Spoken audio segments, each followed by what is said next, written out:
कर दीजिए। अरे मुझसे बहुत बड़ी गलती हो गई मैडम जी। उठो उठो, खड़े हो। मैडम इस नाम का इस एरिया में कोई नहीं मैडम। मुफ्त के पैसे लेकर जाती हो ऐसे? अभिमान, ये क्या तमीज है बात करने की? अब क्या हो गया? ये बड़ी है तुमसे उम्र में। औरत पुरुषों से ताकत में कम हुई तो क्या बुद्धि में कम नहीं है?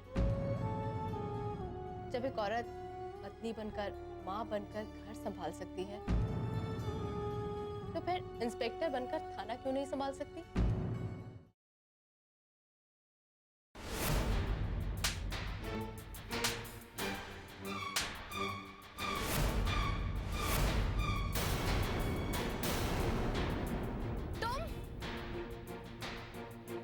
क्यों मारे थे इसे? मैडम मुझे बचा लीजिए। चुप रहे और वहीं खड़ा रहे, वरना और मार खाएगा। जहाँ भी जाते हो वहाँ पर मार पीट के अलावा कोई और काम नहीं कर सकते क्या? ये मेरा गांव है। तुम यहाँ क्या कर रही हो? तुम जैसे बदतमीज लोगों को ठीक करने के लिए सरकार ने मेरा तबादला यहाँ कर दिया है। बहुत बड़ी गलती कर दी तुमने, जो उनकी बात सुनकर यहाँ चली आए। यहाँ तुम कुछ नहीं कर पाओगे, क्योंकि यहाँ मेरा राज चलता है। घमंड अभी भी वैसा ही है।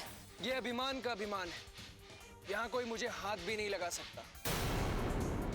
तुम अपनी खैर मनाओ और जल्द से जल्द यहाँ से कहीं और तबादला करो। मन तो करता है कि तुम्हारी खूब धुनाई करूं, लेकिन पता नहीं क्यों तुम पर तरस आ जाता है और मैं इस हाथ को रोक लेती हूँ।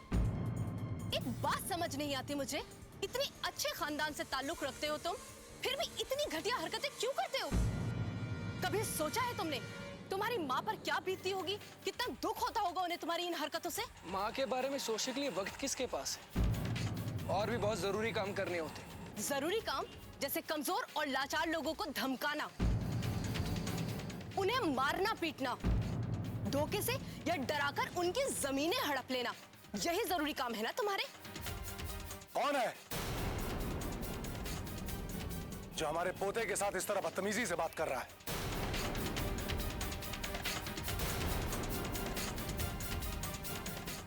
तो आप एक बात सुन लीजिए ठाकुर साहब, ये आपका गांव नहीं मेरा थाना है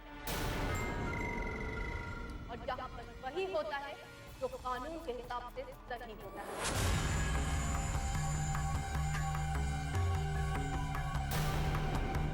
अच्छा, तो तुम हो जो हमारे पोते से इस तरह बात कर रही हो? तुम यहाँ भी आ गई? मैं यहाँ अपनी ड्यूटी निभाने के लिए आई हूँ। तुम्हारे बुरे दिन शुरू हो चुके हैं लड़की, जो तुम हमारे गांव में आ गई। ये गांव आपकी जागीर नहीं है ठाकुर साहब। सिर्फ ये गांव ही नहीं लड़की, यहाँ के लोग भी हमारी जागीर है। गुलाम है वो हमारे, हम जो चाहे करेंगे। आप इस तरह किसी पर अपनी हुकूमत नहीं चला सकते ठाकुर साहब। उनके साथ जबरदस्ती करना बहुत बड़ा अपराध है। मैडम ये मेरी जमीन हड़पना चाहते थे, मैंने मना किया तो जबरदस्ती अंगूठा लगवा रहे थे, इसलिए मुझे मार रहे हैं। चुप एहसान फरामोश। हमने तेरी बिटिया की शादी के लिए पैसे दिए ना, वहां बारात तेरे दरवाजे पे खड़ी थी और तुम्हारे दरवाजे पे खड़ा होकर गिड़गिड़ा रहा था। अगर आपने इसकी मदद की तो क्या हुआ? इसका मतलब ये नहीं कि आप इसकी जमीन जबरदस्ती हड़प लेंगे। ये हमारा कानून है, जो हमारे पैसे नहीं देता उसकी जमीन हमें हड़पनी पड़ती है। मैं आपको ऐसा हरगिज नहीं करने दूंगी। तुम्हारी इतनी हिम्मत कि मेरे दादाजी के गांव में आकर उनसे इस तरीके से बात करो? नहीं बेटा, ये नई नई पोस्टिंग का जोश है, कुछ दिनों में अपने आप ठंडा हो जाएगा और तब ये लड़की हमारे कदमों में गिरी होगी। इस गलतफहमी को अपने दिमाग से निकाल दीजिए ठाकुर साहब। मैं यहाँ किसी की गुलामी करने नहीं आई हूँ। देखो, अगर तुम में जरा से भी अकल होती ना, तो तुम्हारा ट्रांसफर इस गांव में नहीं होता और लखनऊ में तुम्हारे काम करने के तरीके को देखकर ही मुझे अंदाज हो गया था कि तुम्हारी पोस्टिंग किसी गांव में ही होगी। लेकिन अच्छा हुआ कि तुम इस गांव में आ गई। एक जरा सी बात पे तुमने मेरे पोते को हवालात में डाल दिया था ना, लेकिन वो लखनऊ था, ये मेरा गांव है, यहां नहीं। ठाकुर मान सिंह की मर्जी के बगैर पेड़ के पत्ते भी नहीं हिलते। यहाँ हवा भी बहने से पहले दिशा हमसे पूछती है। लड़की, बहुत जल्द तुझे पता चल जाएगा कि हम कौन हैं और ठाकुर मान सिंह क्या हस्ती है। चल बेटा, इससे तो हम बाद में निपटेंगे। चलो।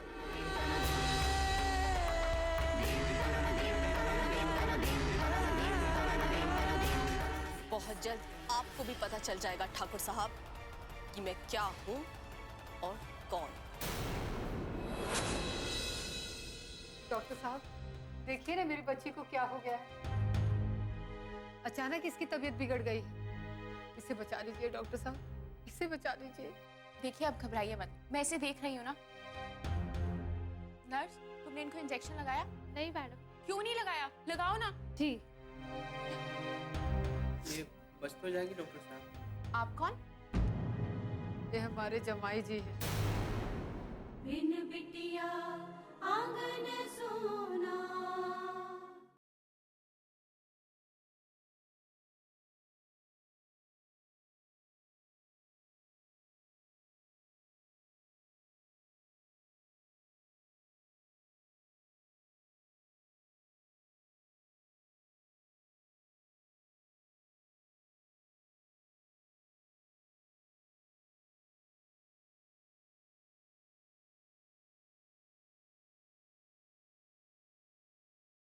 बिन बिटिया आंगन सोना। आप इसे बचा लीजिए डॉक्टर साहब। देखिए, आप घबराइए मत, मैं इसे देख रही हूँ ना। नर्स, तुमने इनको इंजेक्शन लगाया? नहीं मैडम। क्यों नहीं लगाया? लगाओ ना। जी। ये बच तो जाएगी डॉक्टर साहब। आप कौन? ये हमारे जमाई जी हैं, बिन्नों के पति। ओह, तो आ गए आप लोग। आप लोगों को फुर्सत मिल गई यहाँ आने की। बार बार अबॉर्शन करा के इसकी ये हालत हुई है, और अगर इसको कुछ भी हो गया तो उसके जिम्मेदार आप लोग होंगे, समझे आप?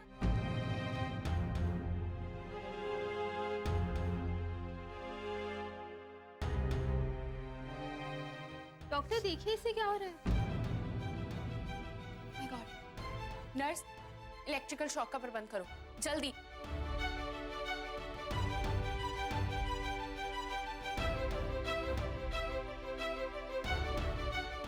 बेटा तुझे कुछ नहीं होगा।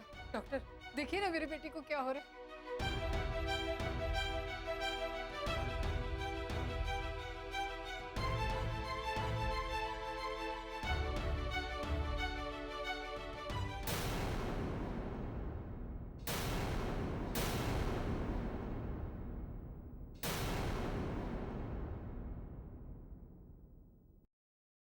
डॉक्टर, अचानक मेरी बच्ची शांत कैसे हो गई?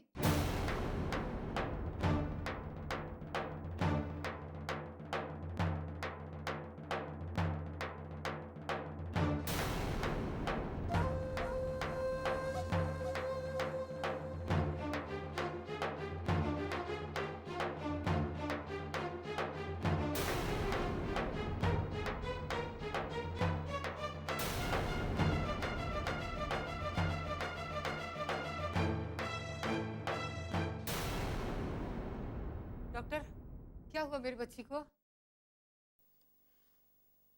हम आपकी बेटी को नहीं बचा सके। नहीं डॉक्टर साहब, मेरी बच्ची मुझे छोड़ के नहीं जा सकती। उठ बेटा, अपनी माँ को छोड़ के तू नहीं जा सकती बेटी। उठ जा बेटा। बेटी उठना। उठ जा बेटा, उठ। अपनी माँ को अकेले छोड़ के मत जाओ बेटा।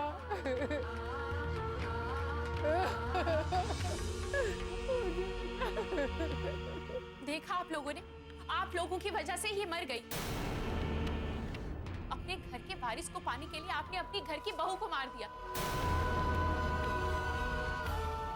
एक हंसती खेलती लड़की को मौत दे दी सिर्फ अपने स्वार्थ के लिए। मौत इसे नहीं, आप लोगों को मिलनी चाहिए थी। भगवान के दिए वरदान को लड़का और लड़की कहकर भेदभाव करते हैं। एक लड़के को पाने के लिए आप माँ की ही कोख में एक अजन्मी बच्ची को मार देते हैं। आप लोगों को कभी माफी नहीं मिलेगी, कभी नहीं। मैं आप लोगों के खिलाफ पुलिस में शिकायत करूंगी और जो गुनाह आप लोगों ने किया है ना, उससे आप कभी नहीं बच सकते।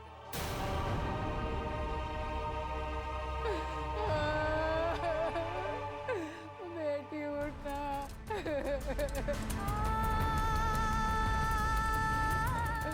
उठ जा बेटा, उठ।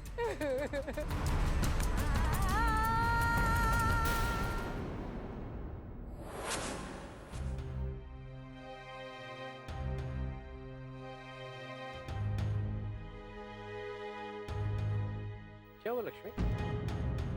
अपराजिता अभी तक आई क्यों नहीं?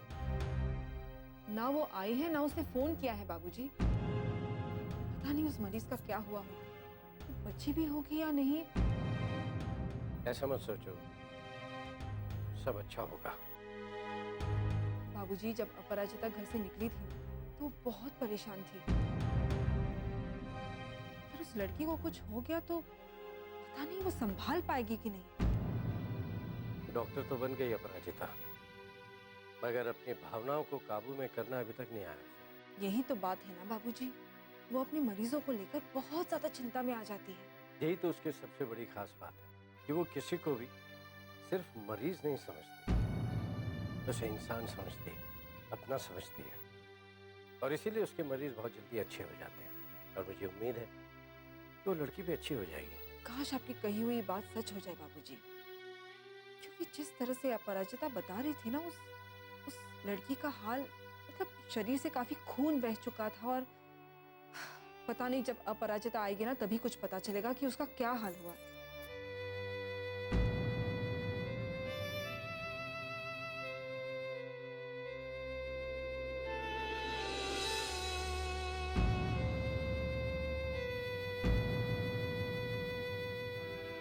क्या बात है? आप लोग ऐसे चुपचाप क्यों बैठे? नहीं, वो कल जो लड़की अस्पताल में भर्ती हुई थी उसी के बारे में सोच रहे हैं। उसके बारे में क्या सोचना? जो उसकी किस्मत में होगा वही होगा। बिन बिटिया आंगन सोना।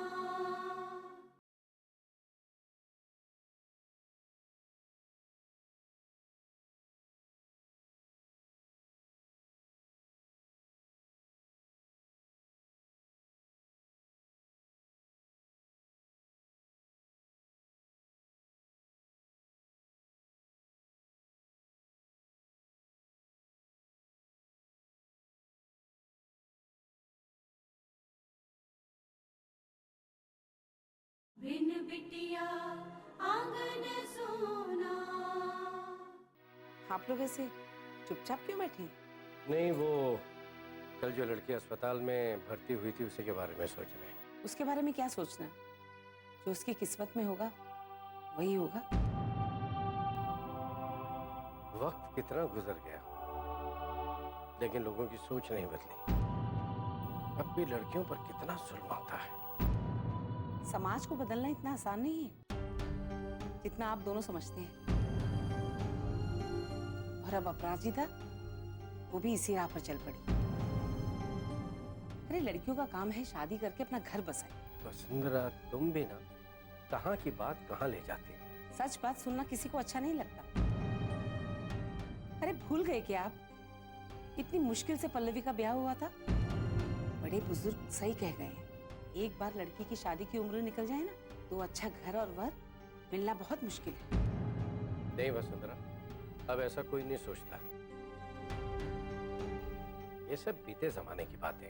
अच्छा, अभी तो आप खुद कह रहे थे कि समय इतना निकल गया फिर भी लोगों की सोच नहीं बदली। फिर ये बीते जमाने की बात कैसे हो गई? मैं जो कहती हूँ ना ठाकुर साहब, समाज की सोच के हिसाब से कहती हूँ, और आप अपने हिसाब से। हर बात को समाज में रहने वाले लोगों के नजरिए से देखेंगे ना, तब आपको मेरी बात समझ में आएगी। तुम बिल्कुल सही कह रही हो वसुंधरा। हम चाहे जितनी भी कोशिश कर ले समाज को बदलने की, उसके सोच को बदलने की, लेकिन तब तक ये संभव नहीं है जब तक खुद नहीं बदलना चाहे।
बेटा? हाँ, दादाजी बहुत गंदे हैं ना, वो बहुत डांटते हैं ना। नहीं बेटा, ऐसा नहीं बोलते। नहीं माँ, मुझे पता है, वो रोज आपको डांटते हैं क्योंकि आप एक नन्ही गुड़िया लाने वाले हो। बेटा, तुम इन सब बातों पे ध्यान मत दो। हाँ, लेकिन दादाजी ने ऐसा क्यों कहा? क्या उनको गुड़िया नहीं चाहिए? बोलो ना माँ, दादाजी को गुड़िया क्यों नहीं चाहिए? उनको पसंद क्यों नहीं है? मुझे नहीं मालूम गुड़िया, मुझे नहीं मालूम। आप रोइए मत, मैं बड़ी होकर पुलिस बनूंगी ना, तो मैं सब ठीक कर दूंगी।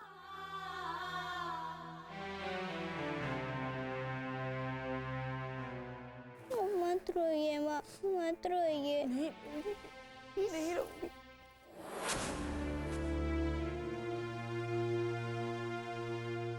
मुझे अंदर जाना चाहिए या नहीं?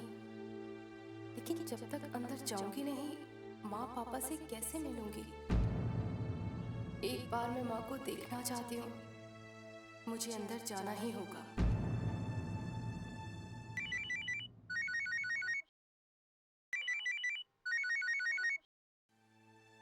हेलो, हाँ हाँ, मैं अभी आती हूँ।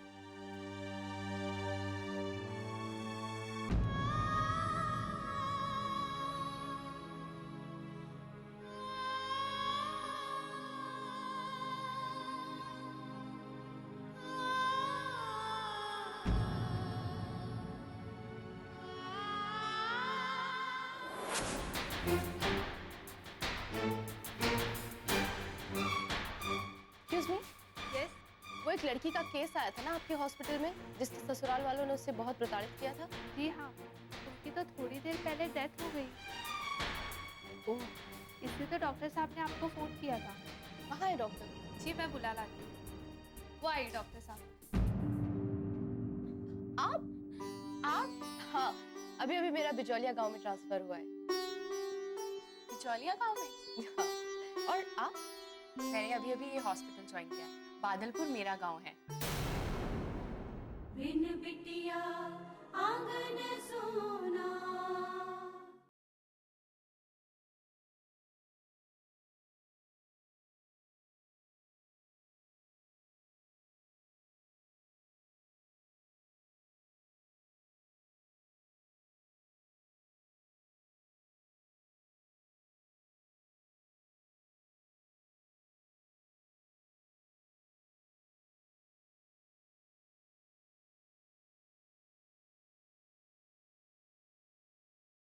बिन बिटिया आंगन सोना। वो आई डॉक्टर साहब। आप? हाँ, अभी अभी मेरा बिजौलिया गांव में ट्रांसफर हुआ है।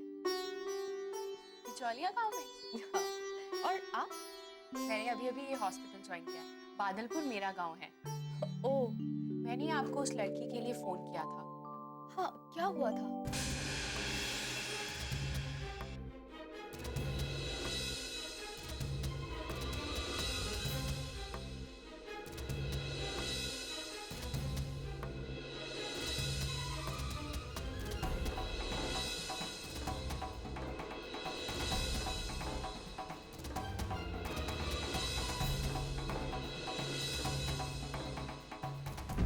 इतने घटिया हो सकते हैं लोग, मैंने कभी सोचा भी नहीं था। और तो और उसके घर वाले अभी अभी आए थे, और जब लड़की मर गई तो घबरा के भाग गए, क्योंकि मैंने उन्हें बहुत कुछ सुना दिया था। अच्छा किया, ऐसे लोगों को छोड़ना नहीं चाहिए। लेकिन मुझे लगता है मैंने सही नहीं किया। मैंने उन्हें पहले से ही बता दिया और वो चौकन्ने होकर भाग गए। कोई बात नहीं, आप चिंता मत कीजिए।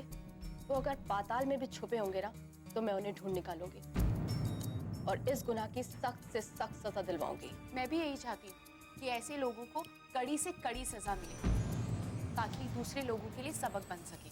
ऐसा ही होगा। एनीवेज थैंक यू, आपने सही समय पर पुलिस को इन्फॉर्म कर दिया। ये तो मेरा फर्ज था। अच्छा, मैं चलती हूँ। जैसे ही कोई खबर मिलेगी मैं आपको जरूर इन्फॉर्म करूंगी। जी, ओके, बाय बाय।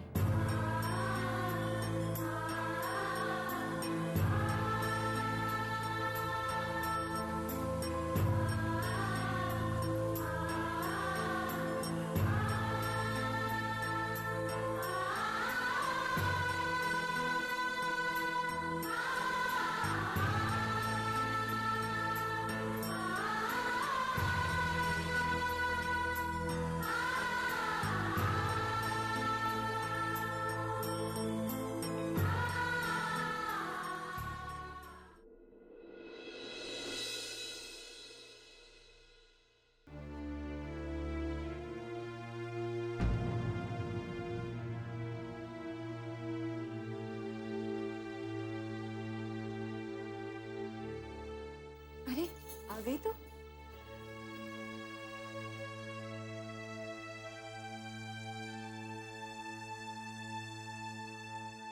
अपराजिता, क्या हुआ बेटा?